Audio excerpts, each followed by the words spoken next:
The champagne flute slipped from my fingers and shattered against the kitchen tile, sending crystal shards across the floor like tiny daggers. The sound, sharp and final, echoed in the otherwise pristine silence of my mother-in-law's opulent kitchen. "Oh my," Vivian said, not moving a muscle to help as I crouched down to collect the pieces. Her voice, smooth as silk and cold as ice, drifted over me. "Pregnancy makes us all so clumsy, doesn't it though?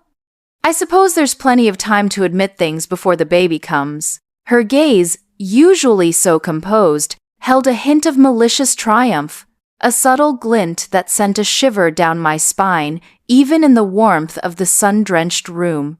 "My name is Iris Thorne, and I was 31 years old, 7 months pregnant, and at that exact moment, I knew my baby shower was going to be an unmitigated disaster. Every woman in the room, from the perfectly coiffed socialites to the perfectly Botox matriarchs, seemed to hold their breath, their eyes, sharp and judgmental, fixed on me. They were all members of Vivian's carefully curated inner circle. Women who knew the unspoken rules, the subtle digs, the silent judgments that permeated the air whenever Vivian Hayes was in command. I was a software engineer, not a socialite. I built complex algorithms, not social facades. I thrived in the logical, predictable world of code, where problems had clear solutions and inputs yielded predictable outputs. And I was about to find out that the world of old money, with its glittering chandeliers, its whispered alliances, and its unspoken rules, was far more treacherous than any line of malicious code I had ever encountered. "What do you mean by that?" I asked, still on my hands and knees, blood beading where a shard had nicked my palm. The tiny cut felt like a gaping wound, a symbol of the deeper cuts Vivian was so adept at inflicting. I tried to keep my voice steady, but a tremor, born of fear and indignation, ran through it. My mind raced, trying to decipher the layers of insinuation in her seemingly innocuous words. She was an expert at verbal camouflage, at delivering a devastating blow wrapped in a veneer of polite concern. Vivian smoothed her perfectly styled silver hair, a helmet of expensive highlights, and adjusted the pearl necklace that probably cost more than my entire apartment building back when I lived in Brooklyn. Her smile was a thin, predatory line, a shark's grin. "Oh, nothing specific, dear. Just that pregnancy has a way of bringing out the truth in people, eventually." The way she said eventually made my skin crawl.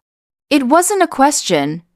It was a veiled threat, an insinuation that hung in the air, heavy with unspoken accusations. People talk, you know. They wonder about timing, about circumstances. Especially when a family's legacy is at stake, and certain expectations are not met.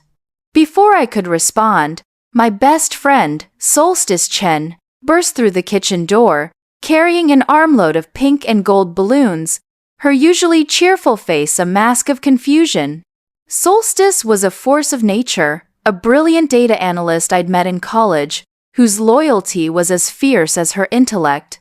She was oblivious to the subtle war being waged in the kitchen, her eyes sparkling with the innocent joy of the occasion. She wore a bright yellow dress, a defiant splash of color in Vivian's muted, elegant world. "Iris, the caterers are setting up the dessert bar, and guess what? They have those miniature cheesecakes you love, and the balloon arch is almost done. It looks phenomenal." I managed a weak smile, grateful for the interruption, for the sudden blast of innocent normalcy that momentarily diffused the tension. "Great, Solstice. Just dealing with a small breakage here." I nodded towards the glittering shards on the floor. Vivian's gaze flickered to Solstice, then back to me, her smile tightening. The thin veneer of civility stretched taut. Solstice, sensing the sudden shift, frowned slightly, her keen analytical mind already beginning to process the unspoken cues in the room. But the moment passed, and Vivian, with a dismissive wave of her hand, turned her attention to the incoming caterers, the quiet hum of the silver chafing dishes filling the air. The chill, however, lingered. I knew, with a certainty that settled deep in my bones, that Vivian was implying something about my pregnancy, about its legitimacy, about its timing, about its very existence in the sacred lineage of the Hayes family. Something that would undermine not just me, but the entire future of my marriage to her son, Braxton, and the legitimacy of our unborn child. My life before Braxton was a whirlwind of algorithms, late-night coding sessions, and the quiet satisfaction of building something from nothing. I grew up in a working-class neighborhood in Queens, New York. My parents were immigrants, tirelessly working to provide a better life for me and my younger brother Leo. My father, a taxi driver, and my mother, a seamstress who worked 70 hours a week, instilled in me the value of hard work, perseverance, and education. Our small apartment was filled with the scent of spices and freshly laundered clothes, a stark contrast to the sprawling mansions of Boston's elite. I fell in love with computers in a public library, fascinated by how lines of text could create complex worlds, how logic could solve any problem, how a few lines of code could unlock vast new possibilities. I excelled in math and science, earning a scholarship to NYU, where I majored in computer science. My professors often told me I had an innate gift for identifying patterns and vulnerabilities, a rare talent for seeing the hidden architecture beneath the surface. I was 29 when I met Braxton. He was a corporate lawyer, dashing and charismatic, with a quiet strength that balanced my intense analytical mind. He hailed from Boston, a world away from my Queens upbringing, but our connection was undeniable, a spark that ignited a whirlwind romance. We met at a tech conference in San Francisco, an unlikely pairing, a coder and a litigator. But our connection was undeniable, a spark that ignited a whirlwind romance. He was fascinated by my work at Nexus Systems, a startup I co-founded that developed secure communication protocols for high-stakes financial transactions and encrypted data storage for sensitive government data.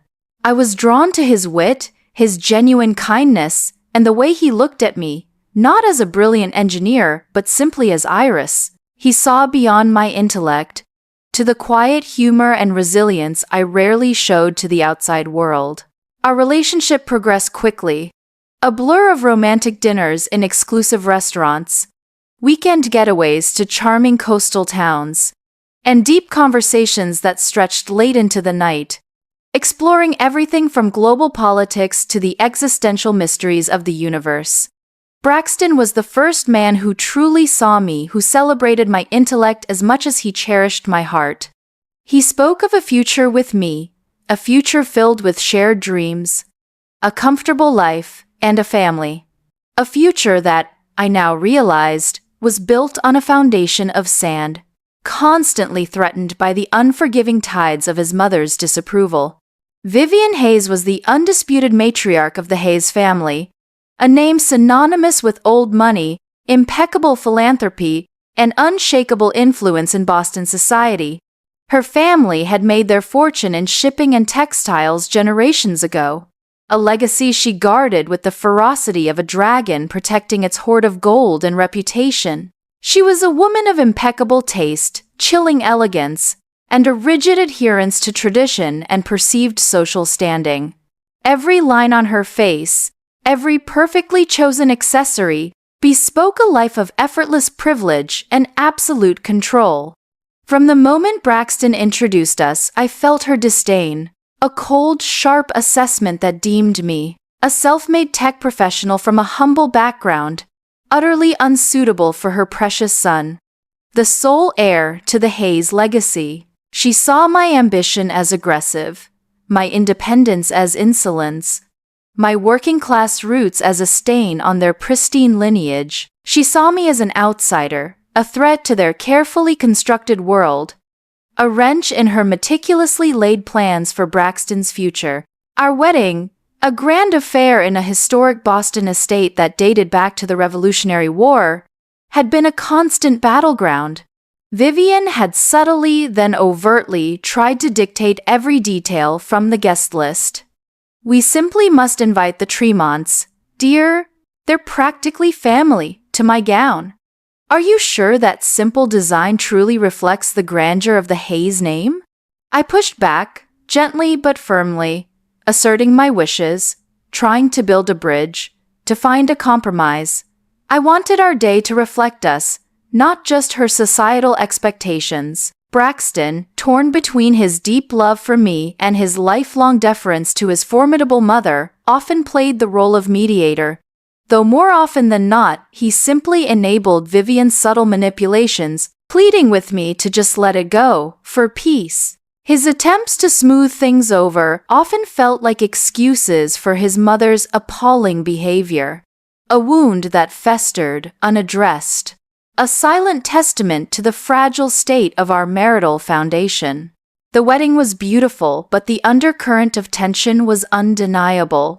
It felt less like a celebration of our love, and more like a public declaration of war. A skirmish in Vivian's ongoing campaign to undermine me. Then came the pregnancy. It was unplanned, a joyful surprise that initially brought Braxton and me even closer. We were ecstatic, dreaming of nurseries and baby names, momentarily insulated from the outside world by a bubble of shared happiness. We spent hours poring over baby books, picking out tiny clothes, fantasizing about their first steps, their first words. But the news was met with a chilling silence from Vivian. No congratulations, no excitement. Only a thinly veiled interrogation about the timing, about how sudden it all was, about whether this was a strategic decision. It was clear she suspected something that would tarnish the pristine Hayes name. She began to subtly, but relentlessly, spread rumors, whisper insinuations about my past, about unforeseen complications that might have hastened the marriage, about my ambition overshadowing natural maternal instincts. Each coded remark was a precise, calculated strike designed to cast doubt, to shame, to isolate me, to delegitimize my pregnancy and, by extension, my entire relationship with Braxton.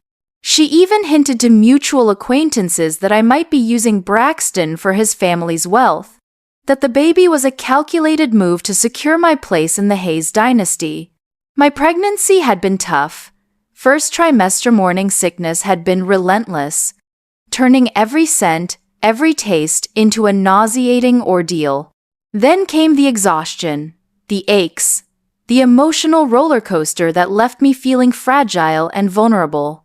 Braxton, bless his heart, tried to be supportive, bringing me ginger ale and rubbing my aching back, but his demanding work as a busy corporate lawyer often took him away on overnight trips, leaving me alone in our vast, quiet house, grappling with my discomfort and Vivian's increasingly vicious attacks. I found solace in my work, pouring my energy into a complex new cybersecurity project at Nexus Systems, a cutting-edge AI-driven defense system for government agencies. My focus on that project, my meticulous attention to detail, became my refuge. A way to channel my anxieties and prove my worth, not to Vivian, but to myself, to the world, and to the unwavering logic of code. It was a tangible way to assert my control in a life that felt increasingly out of my hands. The baby shower, hosted by Vivian at her sprawling estate, was designed to be a grand affair, a public display of family unity and Hayes generosity. But it felt more like a public inquisition, a theatrical performance staged for Vivian's social circle. The room was filled with women I barely knew, all clad in designer dresses and glittering jewelry, their laughter brittle, their eyes assessing, judging, evaluating. I felt like an exhibit, my pregnant belly a target for whispered judgments, my every move scrutinized. The air hummed with unspoken expectations, with the weight of generations of Hayes tradition. After the shattered champagne glass incident, the tension in the kitchen became palpable, as thick as the silence that had followed Vivian's chilling words. Vivian, with a theatrical sigh that drew every eye, had changed the subject to the baby's nursery, a room she had insisted on decorating herself, in shades of muted gray and beige, utterly devoid of warmth or personality. It felt like a prison cell, a place where a child's spirit would be dulled, not nourished, a sterile environment designed to reflect her own cold, rigid control. She gestured to a large, ornate gift box, wrapped in silver paper and tied with a stiff white bow. And of course, for the nursery, the priceless Hayes family heirloom rocking horse. Generations of Hayes children have ridden it. Her tone implied that my child, by some miracle, was being allowed to partake in this sacred tradition, a grudging concession rather than a loving gift. "It's lovely, Vivian," I said, forcing a smile that felt like a contortion. My mind, however, was miles away, replaying her earlier comments, the biting sarcasm, the veiled threats. I knew I couldn't endure another moment of her insidious manipulation, her quiet cruelty. I had to address this, not just for myself, who had endured enough, but for my child, who deserved to be born into a family free from such insidious malice, a child who deserved to feel truly loved and legitimate. I knew Vivian would not stop, that her campaign of character assassination would only intensify once the baby arrived.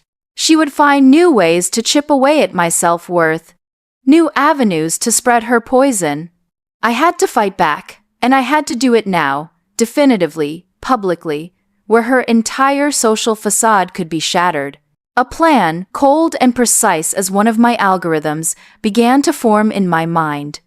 It was risky, it was audacious, but it was the only way to expose Vivian's true nature and silence her once and for all. I had spent months feeling helpless, caught in her web of manipulation, struggling with the emotional toll of her attacks while my body was already under immense strain from the pregnancy. But I was Iris Thorne, a cybersecurity expert, a master of data, of uncovering hidden truths, and Vivian, in her arrogance, in her unwavering belief in her own untouchable power, had left a trail. My secret weapon wasn't a piece of cutting-edge software or a hidden backdoor into a network.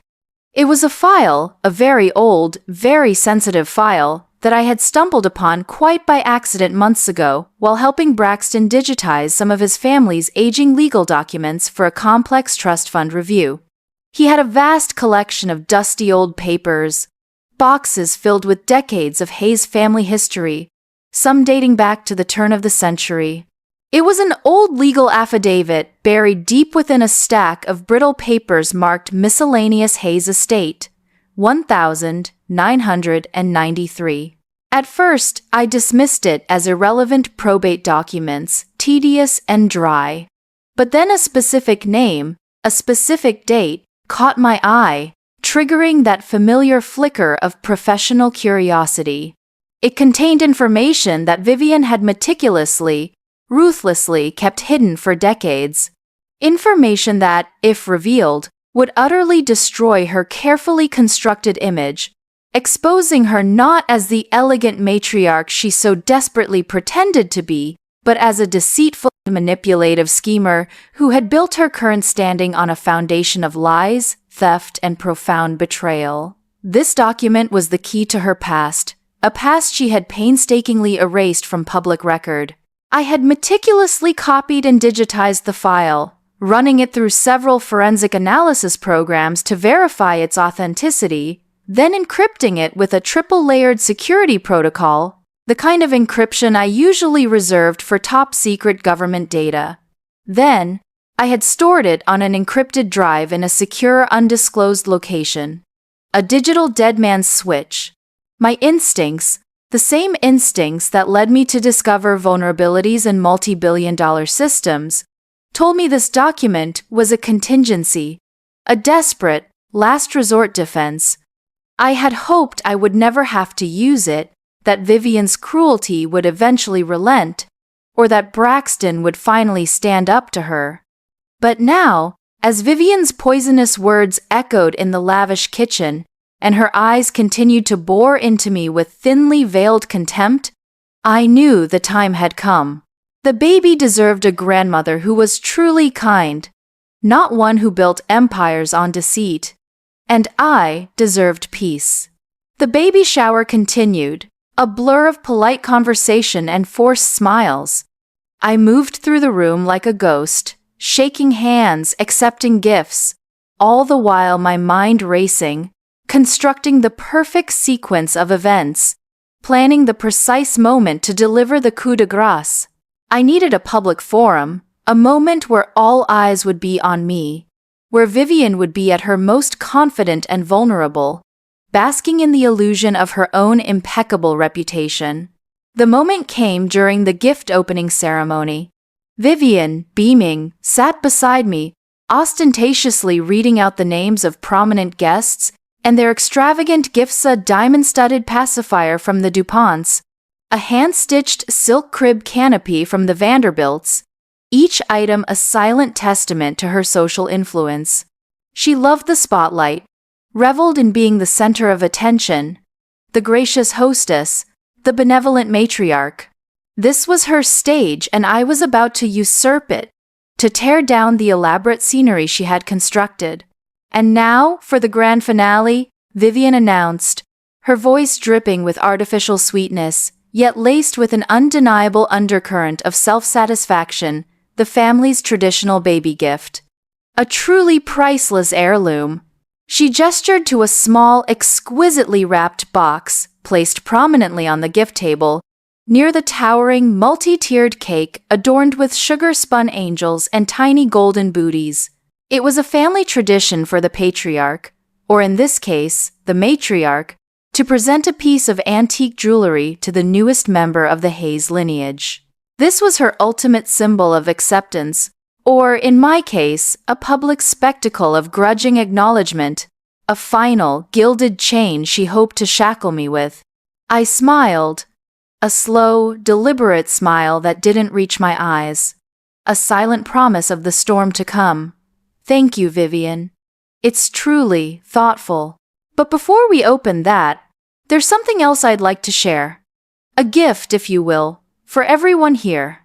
A little piece of family history that I recently stumbled upon during a very thorough deep dive into the Hayes archives. My voice was calm, almost conversational, yet it carried an undeniable weight, a chilling undertone that made the room suddenly still. A ripple of surprise went through the crowd.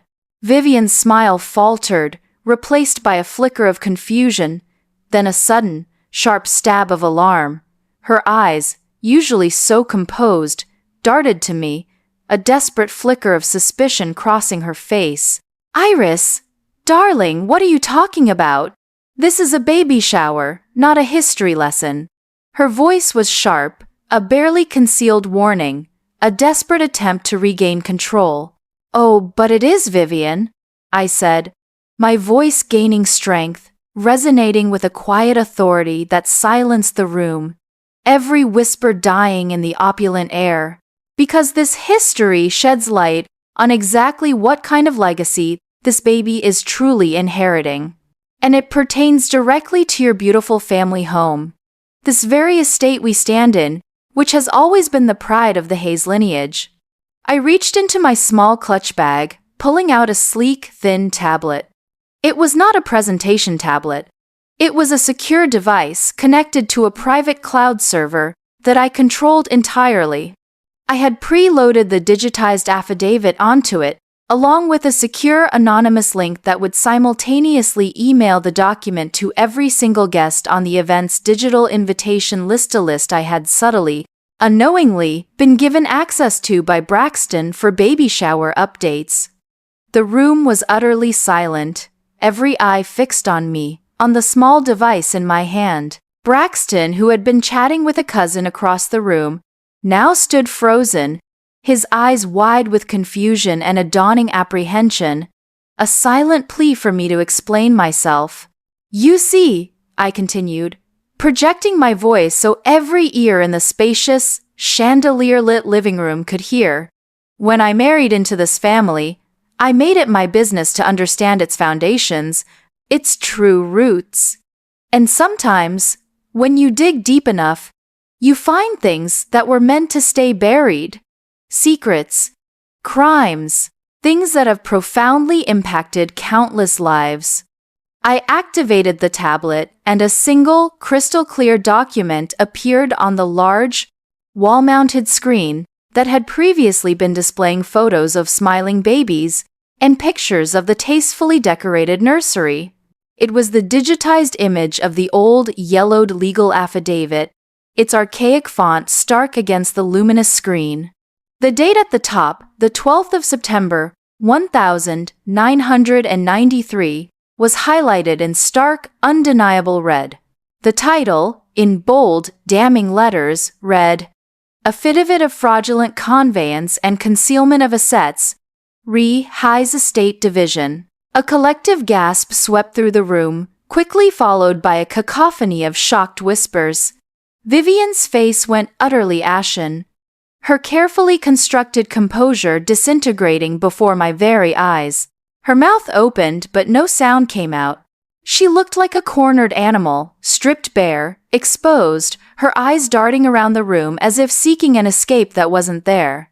This document, I explained, my voice calm and steady, unwavering, is a sworn affidavit from a former Hayes family estate attorney, a highly respected, now deceased, legal professional named Mr. Arthur Finch.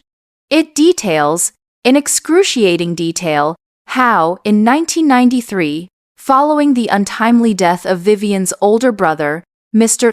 Reginald Hayes, Vivian systematically and illegally diverted significant portions of the Hayes family inheritance, specifically assets tied to this very estate, this house, which was meant to be equally divided among all surviving heirs, including a previously unknown, illegitimate child of Reginald's, a young woman named Clara Maxwell, who was then a struggling single mother of 2 young children. Another wave of gasps, louder this time, rippled through the room. Clara Maxwell? An illegitimate child? This was explosive. The kind of scandal that could unravel generations of carefully cultivated reputation. A stain on the pristine Hayes legacy that would never wash clean. Mr. Finch, I continued, gesturing to the affidavit on the screen, states under oath that Vivian coerced him into falsifying records, concealing the existence of Clara Maxwell, and rerouting millions of dollars, funds that rightfully belonged to her brother's daughter, into her own private accounts. This house, the very foundation of the Hayes family legacy, the symbol of their prestige and philanthropic endeavors, was acquired using a significant portion of those fraudulently obtained funds, effectively stolen from an innocent, rightful heir. This isn't just an old family secret, ladies and gentlemen. This is a 25-year-old crime. A massive fraud that Vivian meticulously covered up to secure her own power, her own wealth, and her own unchallenged position at the top of Boston society. I paused, letting the full weight of my words sink in.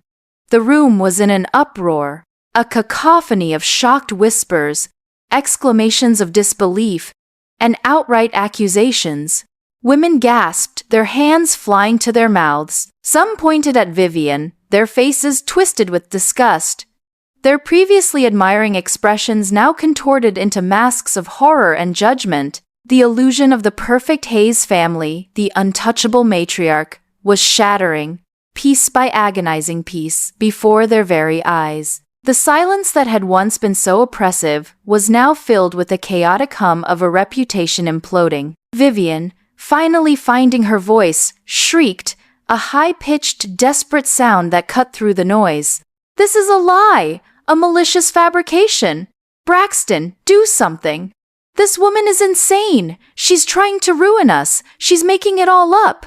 Her voice was shrill, desperate, a far cry from her usual composed, silken tones. She lunged for the tablet, her manicured hands outstretched, nails like claws, as if she could simply snatch the damning evidence and make it disappear, undo the last few devastating minutes. But I was quicker. I stepped back, holding the tablet out of her reach. "It's not a lie, Vivian. It's sworn testimony. a detailed account of your criminal actions, and the original notarized document, along with comprehensive bank records, property deeds, and other corroborating evidence Mr. Finch secretly compiled as his own insurance policy, is now in the hands of my legal team. They've been working quietly, thoroughly, for weeks to verify every single detail, every single transaction. I gave them explicit instructions to only act if and when I gave the word, a preset trigger. Today, Vivian, I gave the word. The truth finally has been unleashed. Braxton, his face a ghastly shade of white, finally stumbled forward, his eyes wide with a horrifying understanding. Iris, what is this? What have you done? His voice was filled with a mixture of horror and betrayal, but it was directed at me, at my actions, not at his mother's decades of deceit. The pain of that accusation, of his immediate assumption of my culpability, was a bitter sting, a final, searing wound. He still couldn't see past the facade, even when it was crumbling around him. What have I done, Braxton? I scoffed, a raw, sharp edge entering my voice, echoing with months of suppressed anger and hurt. I have exposed the truth. The truth your mother so desperately tried to bury. The truth she used to build her empire, her reputation, her very life. The truth that affects our child's inheritance, our child's future, and the very foundation of the legacy you cling to. Your mother has been systematically lying, stealing, and manipulating for decades, all to secure her own power and wealth. And she was preparing to do it again, to me, to our baby. With her constant insinuations, her public shaming, her vile, baseless accusations about my character and our marriage, I turned back to the stunned crowd, my gaze sweeping across their faces, holding them captive, forcing them to witness the complete collapse of their revered matriarch. This is not just about old money or dusty family secrets. This is about a pattern of deceit, a legacy of manipulation, a profound abuse of power. My mother-in-law has made it her mission to humiliate me, to undermine my marriage, to cast doubt on the legitimacy of my unborn child, simply because I don't fit her narrow, antiquated definition of what a Hayes wife should be. She has spent months spreading malicious rumors, planting seeds of doubt, all to ensure I would be isolated, powerless, and utterly defenseless against her machinations. She sought to destroy me publicly, to break my spirit, to make me conform to her suffocating expectations, but I refused. My voice rose, filled with a righteous indignation that had been simmering for months, finally unleashed. She wanted to shame me into silence. She wanted me to disappear, to vanish into the shadows of her perfect world. But I am not disappearing. I am Iris Thorne. I am a software engineer. I build secure systems. I uncover hidden truths. And I will not allow anyone, least of all a woman who has built her life on a foundation of lies and stolen inheritance, to dictate my worth or the worth of my child. My daughter will be born into a family built on truth, not on a gilded cage of lies. I looked directly at Vivian, whose face was now utterly contorted with a mixture of impotent rage and profound terror.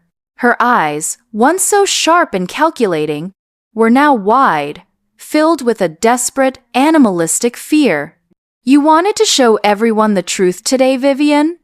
Very well. Here it is. The truth about you, the truth about the Hayes legacy, and the truth about the woman you tried so desperately to break. At that exact, exquisitely timed moment, the sound of official, authoritative voices filled the opulent living room. Federal agents, their faces grim and professional, moved swiftly through the stunned crowd, their badges glinting under the crystal chandeliers. Their presence had been orchestrated by Lena Petrova and my legal team, notified the moment I triggered a preset digital release of the authenticated affidavit and all supporting evidence. Vivian shrieked again, a raw, primal sound, but her voice was quickly muffled as agents took her by the arms. "This is an outrage! I am Vivian Hayes! You can't do this! This is my house! You'll regret this!" "Mrs. Hayes," one of the agents said, his voice firm, unwavering, "you are under arrest for conspiracy to commit fraud, grand larceny, and obstruction of justice, dating back to 1993. You have the right to remain silent. Anything you say can and will be used against you in a court of law." As they escorted her out, her elegant facade utterly shattered, her perfectly styled silver hair now disheveled, her expensive pearls askew, the crowd parted like the Red Sea. Whispers followed her, not of admiration, but of disgust and shocked disbelief. The very people who had once hung on her every word, who had envied her perfect life, now recoiled from her disgraced form, their faces a mixture of judgment and relief. The image of the grand matriarch, the unblemished pillar of Boston society, was irrevocably shattered, crumbled into dust. Braxton stood there, utterly numb, caught between the wreckage of his mother's exposed lies and the raw, undeniable strength of his wife. His family, his legacy, his entire world had just imploded, revealed as nothing but a hollow sham. He slowly turned to me, his eyes filled with a pain that finally mirrored my own, but also with a dawning realization, a profound understanding of the depths of his mother's deception and my unwavering fight for truth. He had enabled her for too long, blind to her true nature, complicit in his silence. The aftermath was a whirlwind. The story exploded across every major news outlet, a scandal that rocked Boston's elite to its core. "Boston matriarch arrested at granddaughter's baby shower for decades-old fraud," the headline screamed. The Hayes name, once synonymous with old money and philanthropy, was now forever linked to scandal, criminal charges, and a profound betrayal. The Hayes estate, including the mansion where the baby shower had been held, was immediately frozen, pending investigations into the misappropriated funds and assets. Countless charities and organizations that had accepted large donations from Vivian Hayes began launching internal investigations, fearing their own reputations would be tarnished by association. Braxton, reeling from the shock, initially struggled to come to terms with the devastating truth about his mother. It was a profound blow, a betrayal that shattered his perception of his family, his childhood, everything he had believed in. He was a lawyer, a man who believed in justice, and his mother had systematically undermined everything he stood for. But to his credit, he didn't turn away. He sought counseling, grappling with the trauma of his mother's deceit and his own unwitting complicity in benefiting from her crimes. He began to see the true cost of his lifelong deference to Vivian, the corrosive damage her manipulations had caused, not just to me, but to his own sense of self, his own integrity. He worked tirelessly with my legal team, providing every piece of information he could, openly cooperating with federal investigators, desperate to make amends and to rebuild his life, and our marriage, on a foundation of honesty and integrity. He understood, finally, that his silence had been a form of complicity. My decision to expose Vivian was agonizing, a choice that tore at my soul. It was a public burning, a painful severing of ties that had once been cherished, however flawed. But it was a necessary one. It wasn't just about revenge. It was about truth, justice, and protecting my child from the insidious poison of lies and manipulation. It was about reclaiming my narrative, defining my worth, and setting a precedent for the life my child would lead, a life built on honesty and courage, not on the fragile foundations of deceit and inherited privilege.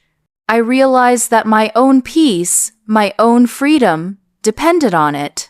Years later, my daughter, Aurora Hayes, is a vibrant, fiercely intelligent child, growing up in a home filled with love, laughter, and an unwavering commitment to truth. She knows about the past, told to her not as a dark secret, but as a cautionary tale of a family's journey through trials and tribulations, of a mother's strength, and of the enduring power of honesty. She understands that true legacy is not about inherited wealth or fleeting social standing, but about character, integrity, and the courage to stand up for what is right, no matter the cost. My career at Nexus Systems has soared to new heights. The incident, while painful, cemented my reputation as a formidable leader, a woman of unyielding integrity who would stop at nothing to protect her principles. I now lead a specialized division focused on ethical AI and digital forensics, helping other victims of sophisticated fraud and manipulation, often in the corporate world. My work is not just about algorithms or lines of code. It's about justice, about fighting for those who cannot fight for themselves, about wielding the power of information for good. Braxton and I, after intense couples counseling and a profound period of rebuilding trust, have found a stronger, more authentic love. Our marriage is no longer overshadowed by his mother's toxic influence or his past deference. He has become a true partner, a man who stands by me, who celebrates my strength, and who actively works to create a family environment built on mutual respect and unwavering honesty. He knows now that true strength isn't about controlling others or maintaining appearances, but about supporting those you love and facing uncomfortable truths head-on, even when those truths shatter your own world.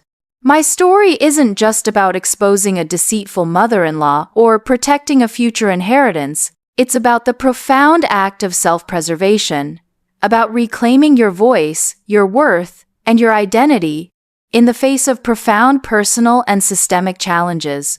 It's about understanding that sometimes the greatest act of love is the painful decision to cut out the rot, to expose the darkness, so that true light can finally shine. It's about realizing that true freedom isn't given. It is fiercely, bravely, undeniably taken. And for every woman out there who has been shamed, undermined, or made to feel less than, remember this: your truth is your most powerful weapon. Use it. Wield it with courage. Because when you do, you don't just liberate yourself, you illuminate the path for others, proving that integrity, courage, and an unwavering belief in your own worth are the most powerful legacies you can ever build. The quiet strength I found in myself, the strength that enabled me to confront years of manipulation and public humiliation, has become my guiding star. I am no longer defined by what others perceive me to be, but by the undeniable truth of who I am. A woman who built her own path, protected her own family, and, in doing so, forged a legacy far more valuable than any inherited fortune.